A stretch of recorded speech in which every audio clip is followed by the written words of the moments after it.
Welcome back to Who That 242. I'm your host, TIMMAY, here live on the Southern Podcast Network. This is episode 40. Shout out to our sponsor, Live, Believe in Best. We are game changers.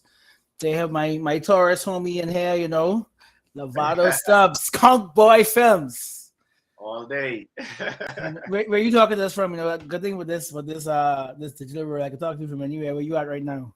Right now I'm in my second hub, the second place for ConchBoy Films, Toronto, Canada.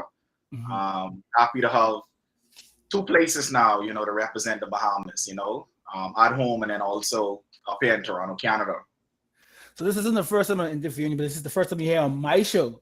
So I gotta ask some of the, even though these, so usually when I talk to guests, I find things for the first time, but for the I guess the pleasure of my guests, I got act like I know. So I'm talking about when you first moved home, when like going to school, even going further than that, the first time you pick up a camera, what was that? Like the first time you ever say, I want to do this, I want to do this for life. Right. Well, it's a journey. So to make it sort of a short story and condense, I actually started off as a visual artist. I painted. Mm-hmm. Shout out to that Finco summer camp. A lot of great people, a lot of great creatives came out of that camp. It was run by Antonius Roberts back in the day. Nice, it was an art summer camp. So a lot of the creatives in the Bahamas came from that summer camp. So even though I started as a visual artist, I specialized in watercolor paintings. I went from that to becoming a filmmaker, and that journey kind of went from, because at the time, I'm not old, but back in the day, couple years ago. Exactly, I'm still very young, but there weren't a lot of filmmakers at the time when I was a visual artist. So, it really took me moving when I went to university in Canada is where I really realized, okay, this is what I want to do. I want to become a filmmaker. So I took everything. I was a creative. I was still an artist. So anything that I did as a visual artist, I kind of just turned into filmmaking, Yeah. When you move back home, your first ad, we can't call the people them name on this podcast. But talk to me about the first ad you did when you came back home and created ConchBoy Films. Right. That must have been, that was after Olympics. That's like 2012. It was 2012. Right. Yeah. So that's around the time. So that's 10 years ago, man. Wow, a decade. Yeah, it's a long time. I watch you grow in your career. I'm so proud of you, man. Appreciate that, man. The first production team to now, Yeah, man. So cool to see the growth. But I moved from Los Angeles. My journey was Toronto. Went to school, didn't study film, studied sociology. And then after I graduated from a school called York University in Toronto, I moved to Full Sail in Orlando for film. And then I moved to LA to kind of start my career. So from there, from LA, I moved back home. And I took the knowledge of everything I had and I took up to that point to create ConchBoy Films. But ConchBoy Films was really created in Toronto. Mm-hmm. That's where I really, really started my career. And then the launch of that Bahamas ConchBoy Film started when I moved back. So like you said, one of the first ads I did was an Olympic related ad. And that was like a snowball effect, Because at that point, behaving commercials didn't look like that. Right. It didn't look like we didn't have that cinematic storytelling feel. It was just, and I'm not taking any shots at anybody, but it just wasn't being done. No one was doing ads like that until then. So it's like, what is this? That makes me feel good to have that from you, man. Because at the time when you're doing these things, you don't really realize that you're setting a trend or you're breaking the mold. At the time you're doing, I just knew I wanted to be different, and shout out to the company for giving me the opportunity to do that, because I was this young guy, straight from LA. And you've been going so long, they probably didn't even know who you were. You've been to Canada and LA. They probably didn't even remember you from when you was king. Right. Yeah, exactly. But see, the thing is like, I must say, that was like one of those situations where it was like, let's give this young guy a try, because right off the bat, I was like, I reference Nike commercials. I want to do it this way, that way. And they were like, yo, this young kid, because I was younger. That's a long time ago, it's 2012. And they were like, let's give him a chance. I had my pitch, my references and everything, but not until I created and I did it, that's when everything changed. You know what I mean? So anyone that maybe might have doubted this young kid, at the time, they were like, okay, The stamp of approval. Exactly, yeah. Because there was like from the very beginning of those particular ads, it was like I was in it from writing it to the development to everything about it. I've just seen it. So that kind of stand and made sort of something that where it was a snowball effect. So from there, people was like, who did that? I've never seen that before. To another company contacted me. So that was what I would say would be the real start. And that's why I always encourage young filmmakers, young creatives, just do it. You know what I mean? The only way you could prove what you can do as a filmmaker is to do it. That's your resume. It's your work. Your last work would represent you. So I have told this story maybe 50 times, but I've never actually told you this story. So I'm very excited. I'm very excited to tell the story. So 2013, I started working at Volume Music Bar. Shout out to Rock Quelling and J Complex who were managing it. His Quelling's little cousin being Judy the Lion. Everybody's favorite artist. Right. But if you didn't go to Volume, he didn't really hang out with the DP's crew. He didn't know about Judah. That's true. The end of 2014, I joined 10th year seniors. Right. Was doing some podcasts for them, like culture stuff. Me and Tage interviewed you because you do like a million things, but there was something special about 2014. We had to get you. I was going to talk about that. That was my golden year. That year was my golden year. I must say, like everything, like 2012, I moved back. I did that ad that you spoke about earlier. That made a buzz, and then I feel like things were just growing. And 2014 was, I call it my ConchBoy golden year. Like I did Man, and that was big because it was like they give Sony Records gave an opportunity. Which Man track was that? Night and Day. I love that song so much. Right, yeah. So I did that, and then I also did the Collect ad, which is right. Like, that's when they had you go. You had like 11 days to go do like 5 islands, or right. And before that, Collect didn't really do ads before that. They do a lot of ads now. 2014 relaunch. You pop that Jerry. You pop that Jerry. It was good. And then also that year, I won a Bohemian Icon Award. So I was very honored by that. Humble, getting any honor. So your 2014 was my 2017. Exactly right. Yeah. I remember your 2017 year. I tell you, bro, because I knew you from way before from my chemo. Yeah. I remember meeting you and your crew. And which is so special to me. So that interview you, and after the interview, you told me you had. It was, which company was it? You had to shoot. They had to document you shoot the music video for that Sunday, and you didn't really know the artist in Nassau. So I selfishly told you, know what? Yeah. Judah, because at this point I was working with Judah and listening to Judah for a year, but no one knew about him, right? I said, wait, Judah has this amazing song called Outlaw. Yeah. I think you should do. So I gave you Judah's number. And you shot the video, the one take video. I let you tell the story. But the reason why I tell the story to people is because as great as Judah was, if you didn't come to Volume Music Bar, if you didn't know him personally, you never knew. Now the artist knew. Judah is your favorite artist, but no one else knew but him. You shot the video for him, which essentially became, I don't want to say the word, but it's kind of like a free video because you needed it. It was an arrangement. It wasn't like he contract you and do all this type of work. You had to really shoot a video for a network in 3 days, and you did it. And that video started Judah getting known to the rest of the country. Now Judah's on every show, but that wouldn't have happened if you and I weren't already. You didn't, because you trusted my opinion on an artist, and you went to him. If we didn't have that friendship, that wouldn't have happened, and we would never do this. I mean, it would have happened eventually because Judah's like immensely talented. But at that point in time, he wouldn't have had that amazing cinematic video. And so I always tell people that story because that's so amazing to me, because that's how things happen, It's true, I interviewed you for something else because at that point you weren't really doing music videos. You did the commercials and the movies, but you had to do a music video specifically. And at that point, I had to choose one artist. And at that point, I was managing J Complex. But I said, J Complex is my artist, but I think Judah deserves more to get this light. And look at the trajectory now. And the song's called Outlaw.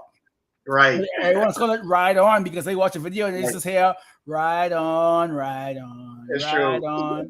So now I want you to tell us about that shooting that video in Gambia, and Right. I don't want to call it a trick because it's not a trick. It's actually like it's a crazy talent. But Right. your thing is the one take. Talk to me Right. about that, man. Because like my favorite, Yeah. and we spoke about this too. Birdman, the Birdman movie was shot like a one take, Exactly. but All actually in one take. It wasn't an authentic one take. Birdman yeah, had smart cuts. cuts Straight just through. like Revenant. I believe it's like Revenant. Exactly. So talk to me about Yeah. why you want, what about the one take like interests Right. you, and just how, let's nerd out about like that technique you use to like do the one take. Right. Yeah. But let me just you did, that whole situation was because of you. I can remember exactly where we were after that interview when you talked to me and you was like, yo, he has the song. Because I think I met Judah before that. And I knew his music and stuff like that, but I did not know about a lot of his music, like that particular song. So it was a show that was on PBS featuring Bahamians. It was mostly featuring Bahamian musicians. So they decided to feature me as a filmmaker. And I was like, wow, that's amazing, because they knew I did music videos. So just like you said, I had to create a music video because they wanted to shoot me doing in like 3 days. Yeah. They wanted behind the scenes of me doing a music video. So in conversation with you, I'm so glad I mentioned that to you, because if I didn't even mention that to you, you would, it just, I feel God make things happen Amen. in the right way at the right time. You know what I'm saying? That's how life is. And when you said that, you said, Vado, Judah has a song named Outlaw. You played it for me. I'm like, yes. And then I think that next day, you know what I mean? Yeah, I gave him his numbers, like, by call. Exactly. Yeah, I said, yo, Timmy showed me the song. It's amazing. And I was like, I listened to this over and over. I have an idea already. Judah didn't even, he was like, Vado, whatever it is, let's do it. You know what I mean? So shout out to him for like being open, and as a director, we love to work with artists that are open to the directors and the filmmakers' ideas. And, it's a collaboration process, but we love when they want to take a chance and say, hey, let's go with that idea that you have. And he was all for it. That's what I love about him as an artist. He's not only a talented individual, he's also a very humble. Oh yeah, he's a great dude. He's a great dude. And it's like, that's anything you could ask for an artist. He's just an incredible artist. So I remember I pitched it to him and he's like, let's do it. Let's do it. I'm like, it's going to be crazy. And I remember telling him, like, I want the TV to buzz. We're going to shoot the whole thing in a one take. It starts off in black and white. And that's what I love about music. When I listen to a song, I get inspired and I start to visually see it in my head. And that's what it was with that. So back to saying that, my love for one takes is, I love it. You know what I mean? I was inspired by music video directors like Spike Jonze, that he did one takes, Michelle Gondry. And then one thing that really got me into one takes was J. Cole's Symbol. If people are J. Cole fans, J. Cole very first music video. Yeah, this is a long time ago. This low cut hair, J. Cole, man. Heavy, big jacket and thing, and exactly. If you know J. Cole, that video inspired me big time, because they did that in a one take and it was through a street. And also it inspired a video I did in Toronto right after that, because this was around 2009. I did a one take video, my first one take music video for an artist in Toronto. Shout out to KJ. He's a legend now in Toronto. And we did and the same way like Judah, when I did my very first music video, KJ trusted me. He was like, whatever you want to do, let's do it, And that got a lot of buzz in Canada. So it started off. What I love about one takes is you can't make a mistake. If anybody, if you don't know what a one take is, it's a continuous shot, meaning that the video never cuts. So the camera is rolling from the very beginning to the end. So if you make a mistake, you got to start at the beginning. All the way over again. Yeah. Exactly. Yeah. So that I was just so excited to do it. How long would you say? Because I mean, no one is perfect, but how long did it take you to perfect the one take? You think? What's crazy? I always most time get it on take 7. I don't know. 7. Take 7. So 7 is being a lucky number for me. Yeah. No ways. And my son was born in the 7th. So, wow, that's crazy. 7 is just such a cool number for me now, because it happens on a 7 take. You know what I mean? And for that Judah video, I got to shout out the cinematographer, fellow Bahamian Lance Knowles. He did the cinematography for that. And then, as you know, with one takes it's hard. So you really have to have a good ability to know. Because you gotta make sure you hold it at that exact angle every single take. Yes.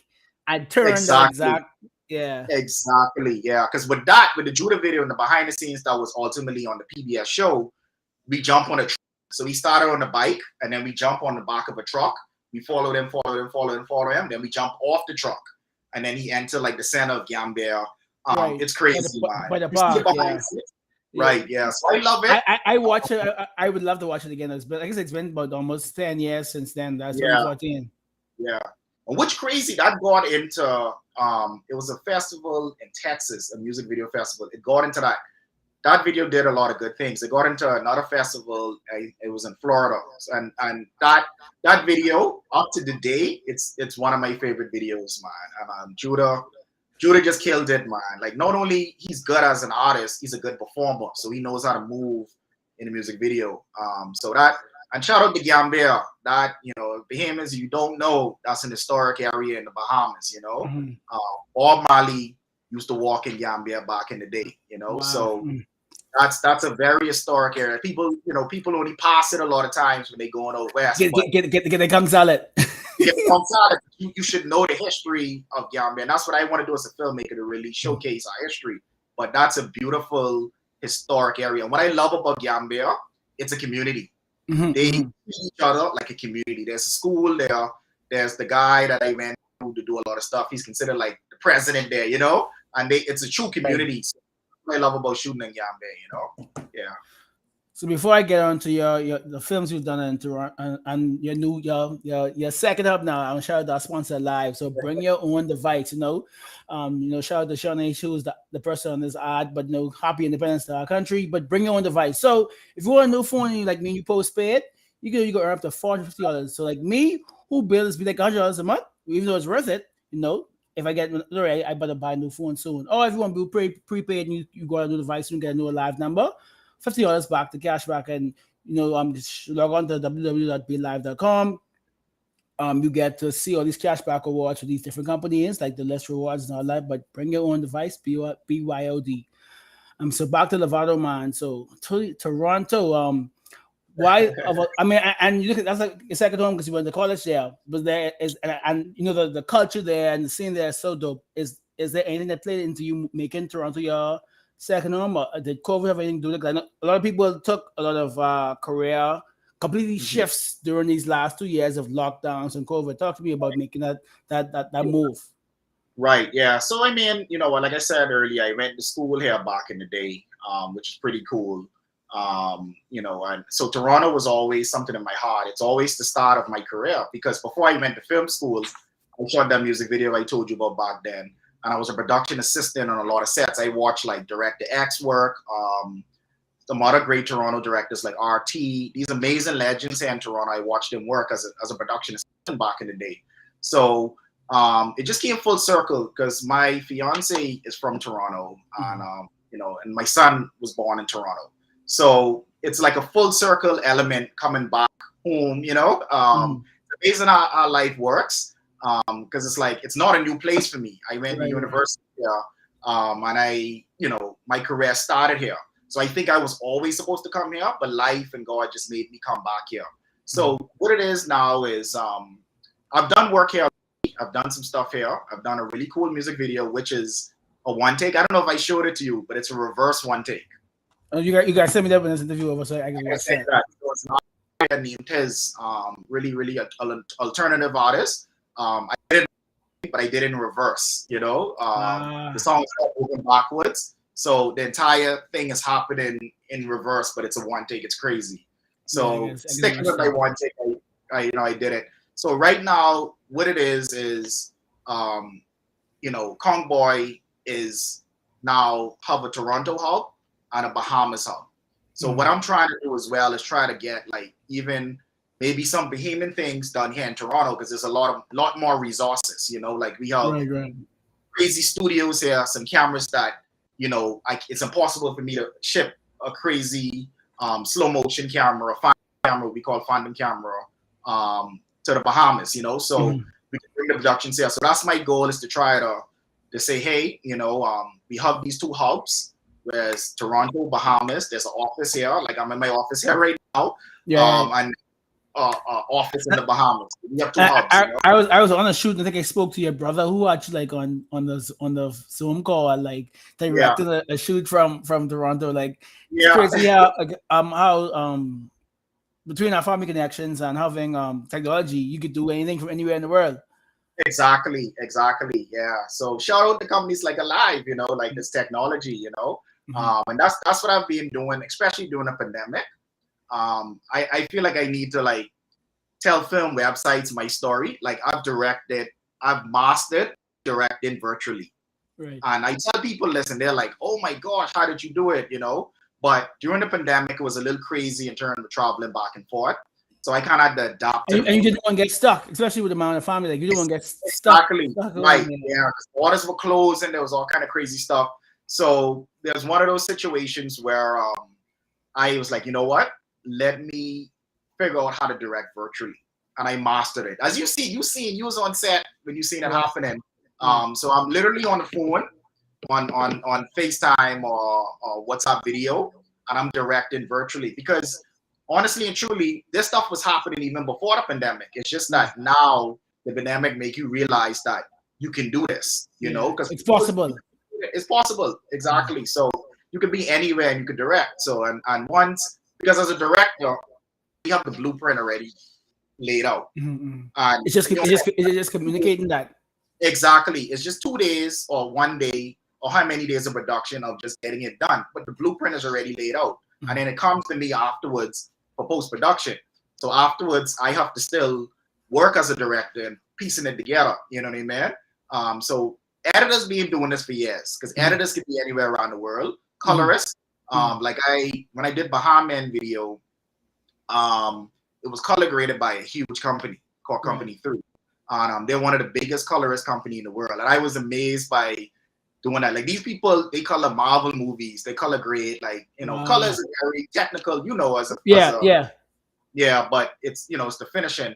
And I remember I couldn't go to LA when I did that video, and I remotely with color grading. So these things were going on in film for a long time, but I think directors and cinematographers are now realizing that they could do the same thing. And like I ran to write an article. I even did a documentary virtual, you know, that's winning awards and going to festivals. So I realized like once you know your craft, you could do it. And I think because so many years I've been doing this, and I have a strong team that I consistently work with in the Bahamas. And they know me, you know, they know my style, they know who I am, you know? Yeah. So before you get that, I know you got to go, but I want you to talk about the current project you are promoting right now and just talk as much as you can about that project. Okay. Yeah. So recently I did a short film in Toronto called Training Wheels. You know, and it's a film about a Black father and a 6-year-old son taking a stroll in their suburban neighborhood. And then something happens that kind of changes the boy's life forever, you know, like a life-changing situation. So it's a very powerful film. You know, I created the film, I wrote the film around the time when my son was born, and realizing that I'm now based in the Bahamas and Toronto, North America, and, you know, the current issues and the whole Black Lives Matter movement and the current issues that needed to be talked about, but was never talked about. So I wanted to really explore that in the film. My son inspired me full force. As you know, you're a father, you know that moment when your child is born, life changing. You know what I mean? Like it just changes you so much for the great. And like I even gave him a production assistant credit in this film. My son named. So if I don't want to force him to be a filmmaker, but if he somehow one day want to be a filmmaker, he has his first production credit as an infant. That's all. Yeah, but I could see the creative in him now too. Like he loves music, so I love that. And trying to nourish and explore that. But as if what he wants to do. So Training Wheels, it's a powerful short film. It's a narrative. I'm now pushing towards going towards narrative films. I did a lot of documentaries and short documentaries, but I'm gaining towards more narratives. Whereas, you know, it's a full script. It's a short film with dialogue, with actors, and the whole goal is to move towards feature films. You know, so Training Wheels is doing really well. It screened at the Toronto Black Film Festival, which is really cool in Toronto. Toronto people know about it. Spike Lee's talk one year there. It's a really well-known, accredited, what they call Canadian Screen Awards, accredited. It's like the Canadian Oscars, accredited film festival in Canada. It's screened in St. Vincent in the Caribbean, which I'm very happy. Charlotte, and then a few other places we're waiting to hear from, and then hopefully the Bahamas International Film Festival. Yeah, hopefully Biff and Island House comes back, so we can see and Island House as well. Shout out to both of them, yeah. And then I'll be able to get it to a Bahamian audience. I look forward to those two festivals. So, but I assume by this winter we should be out of this hopefully this end of the COVID. So I hope to see you back in December and January for those film festivals. Yeah, man, I'm coming. I'm home more often now. I'm home, and I have projects like shout out to Live. I just did the recent project that's released, and the project before that with Shawnee. That was magical. I admire Shawnee for years, and the opportunity to film a commercial with her was amazing. So shout out to Live for that. The fastest woman in the world is a Bahamian. Exactly, Bahamian. Yeah, she's such a wonderful person to work with. She is like, wow, like, I work with so many actors, actresses, and individuals, and the superstardom that she's at. She's such a humble person and just an easy person to work with, So shout out to her, and I'm very happy that she's continuing representing our country, and I'm proud that I was able to work with her and meet her, So shout out to her, and shout out to the Amazing Alive team for that opportunity. So some great things are coming, man. Timmy, I always I don't like to say what I have working. Yeah, cooking. Of course. But I would let people know where they could find your work, where they could follow, where they could book you, so that people know how they could contact you. Okay, so you could find me on any social media, either my production company or my name. You could type in Lavado Stubbs, Lavado Stubbs, or ConchBoy Films, ConchBoy Films. And you could go on any social media, Instagram, Facebook, type in those exact names, and then you could follow me. I encourage any filmmakers or creators that want to get into this field to reach out to me. I'm proud to say that I've mentored a lot of young Bahamian filmmakers that are doing amazing things. So if you're interested, you don't have to be young. Even if you're an adult and you want to get into this, I want to really see our industry as one of the number ones, not only in the Caribbean but in the world. So shout out to all of my fellow filmmakers. There's so much, so much people to name. Yeah, every one of you guys keep doing the amazing stuff. The artists, the filmmakers, everybody, the visual artists. You guys know my friends, my people, my family in the film industry. Keep up the good work, and you too, Timmy. Thank you, man. Appreciate you. Thank you so much. This was episode 40. Shout out to the Solid Podcast Network. Shout out to Live, and we see you guys next time. And happy Independence, Bahamas. Yes. 49 years as a country. Next year 50. I hope to see something wonderful next year for 50. And even I like even creative wise, I can't see how people are gonna document 50. So I think that's gonna be amazing, man. That's some stuff I want to do. So hopefully look out for that. I'll look out for that. So till next time. That's a big year.